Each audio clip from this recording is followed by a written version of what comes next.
This is a decontamination unit here. Yes, the green and red signify a clean and dirty area. So the red would be dirty. So somebody coming from the hot zone into this would be based in a warm zone. They would go first of all into the red tent.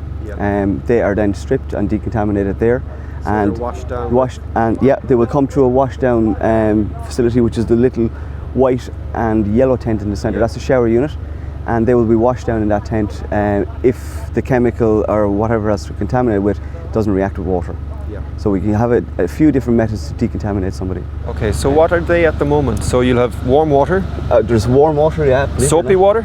We have soap, special clinical soap to decontaminate the person.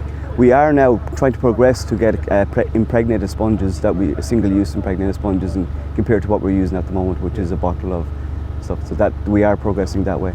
And is there an issue with the runoff from the shower? There is. We have a special bladder for the runoff from the shower, and all the water, contaminated water, will run off into that.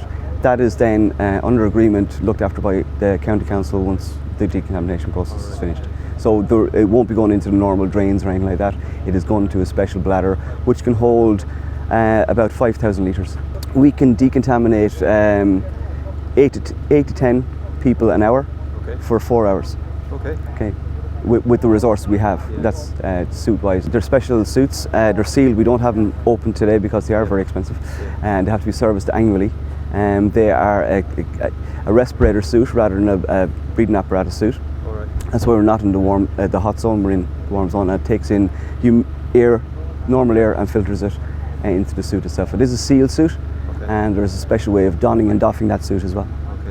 The person in that suit has approximately 30 minutes working time in it, a 30-minute rest period, and another 30 minutes working. Okay, so that's important because people get very dehydrated and tired. Absolutely. So and they start making errors. Yes, and in a process like this, you cannot make errors.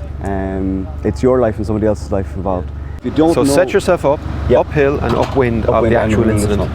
And as far away as you can get away with. As far away as you can. And it's safe to do so. Like, it's not always practical to go rule of thumb that you can't see anything. You could be 5 miles away. It depends on this, but generally uphill, upwind, and as safely away as possible.